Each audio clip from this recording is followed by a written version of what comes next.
அஸ்ஸலாமு அலைக்கும். நான் உங்கள் ஷிஃபா குக்கிங்லேருந்து பேசுகிறேன். இன்றைக்கி நம்ம என்ன ரெசிபி பார்க்க போகிறோன்னா, ஒரு சிக்கன் தயிர் கிரேவி. இது ஒரு தாபா ஸ்டைல் கிரேவி. இது சப்பாத்தி, பரோட்டா, நான் எது கூட வேணாலும் வச்சு சாப்பிட்லாம்.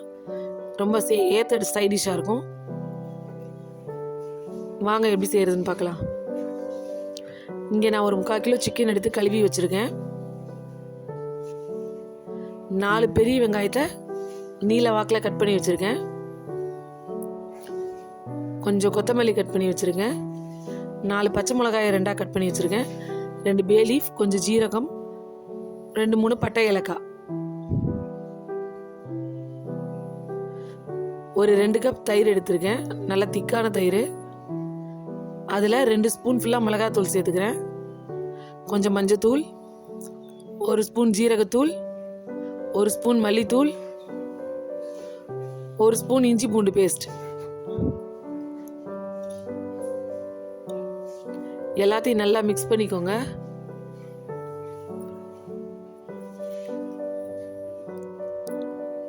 நல்லா திக்கான தயிராக எடுத்துக்கோங்க.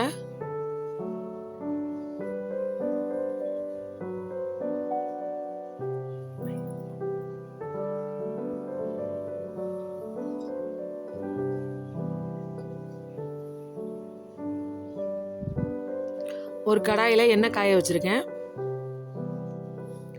அதில் நம்ம கட் பண்ணி வச்சுருக்க வெங்காயத்தை போட்டு நல்லா நம்ம ஃப்ரை பண்ணி அதை எடுத்துக்கிறணும்.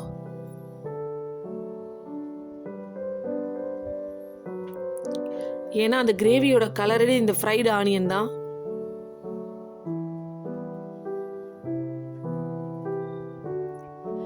இந்த மாதிரி நல்லா வெங்காயம் முருகி வந்ததுக்கப்புறம் அதுலேருந்து வெங்காயத்தை எல்லாத்தையும் வெளியில் எடுத்துருங்க.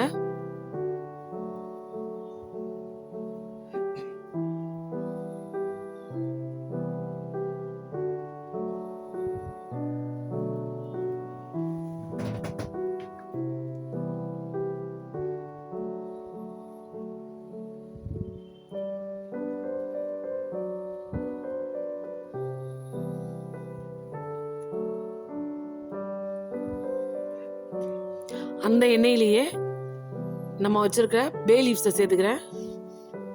அப்புறம் பட்டை ஏலக்காய், சீரகம்,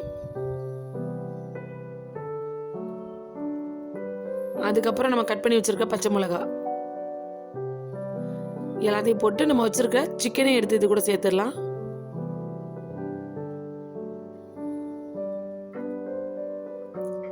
அந்த எண்ணெயிலே சிக்கன் கொஞ்ச நேரம் ரோஸ்ட் ஆகட்டும்.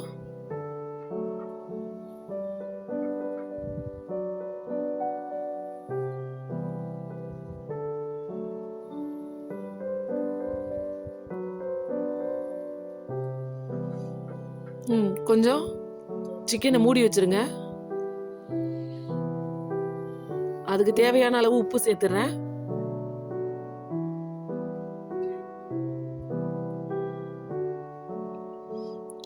எல்லாத்தையும் நல்லா மிக்ஸ் பண்ணிட்டு கொஞ்ச நேரம் மூடி வச்சிருங்க.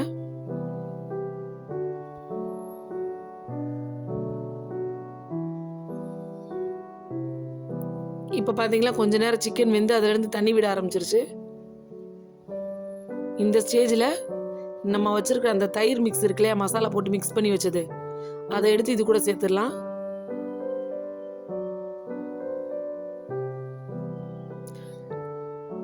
அதை கொஞ்சம் கழுவி நான் ஊற்றிடுறேன். இந்த கிரேவியில் நம்ம தக்காளி இதெல்லாம் சேர்க்க போகிறதில்ல. இது நல்லா கொதிச்சு வரட்டும்.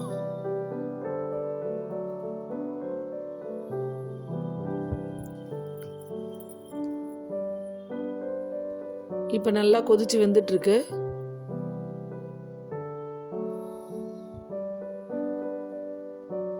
இந்த ஸ்டேஜில் நம்ம ஃப்ரை பண்ணி வச்ச ஆனியனை இது கூட சேர்த்துடலாம்.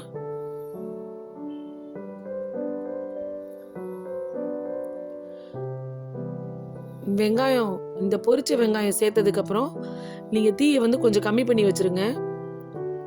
ஏன்னா அது லோ ஃப்ளேம்லேயே குக் ஆகும் போது அந்த வெங்காயம் எல்லாம் நல்லா மசிஞ்சு அது அப்படியே கரைஞ்சிரும். பார்த்தீங்களா, நல்லாவே கொதிச்சுட்டு இருக்கு. அந்த வெங்காயம் அதில் கொதிச்சு வர வர தான் அந்த கிரேவியோட கலர் உங்களுக்கு சேஞ்ச் ஆகும்.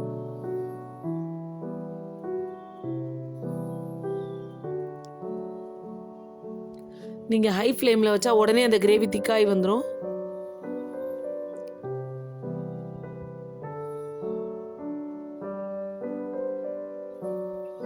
இந்த மாதிரி லோ ஃப்ளேம்லேயே அந்த வெங்காயம் எல்லாமே மெல்ட் ஆகணும். பார்த்தீங்களா, அந்த கிரேவியோட கலர் கொஞ்சம் சேஞ்ச் ஆகிக்கிட்டே வருது. உப்பு பத்தலை, நான் இன்னும் கொஞ்சம் உப்பு சேர்த்துக்கிறேன்.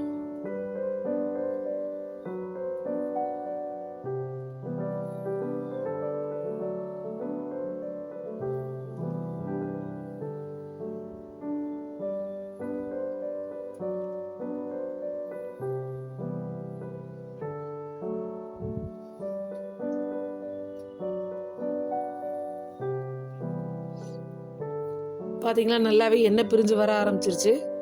கிரேவியும் கொஞ்சம் திக்காயிடுச்சு.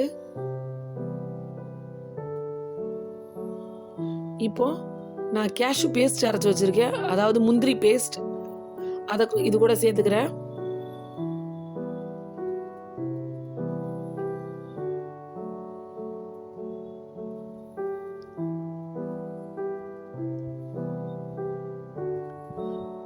உங்களுக்கு இப்போ பார்க்கும் போதே தெரியும், வெங்காயம் எதுவுமே உங்களுக்கு தெரியாது பாருங்களேன்.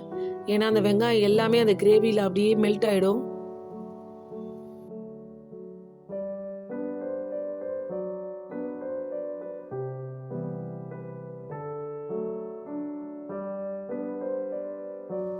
நல்லா எண்ணெய் பிரிஞ்சு வந்துருச்சு. அவ்வளோதான், நம்மளோட சிக்கன் கிரேவி, தயிர் கிரேவி ரெடி ஆயிடுச்சு. இப்போ மேலே அந்த கட் பண்ணி வச்சுருக்க கொத்தமல்லி அது கூட சேர்த்துடலாம். ஸ்டவ் ஆஃப் பண்ணிவிட்டு சர்வ் பண்ண ஆரம்பிச்சிடலாம். என்னோட சிக்கன் கிரேவி உங்களுக்கு பிடிச்சிருக்குன்னு நினைக்கிறேன். நீங்களும் உங்கள் வீட்டில் இதே மாதிரி தயிர் கிரேவி ரெடி பண்ணி பாருங்கள். செஞ்சு பார்த்துட்டு எப்படி இருந்துச்சுன்னு எனக்கு கமெண்ட்ஸில் சொல்லுங்கள். என்னோட இந்த ரெசிபி பிடிச்சிருந்துச்சுன்னா என்னோட சேனலை லைக் பண்ணுங்கள், ஷேர் பண்ணுங்கள். சூப்பர். சப்ஸ்கிரைப் பண்ணுங்க. தேங்க்யூ.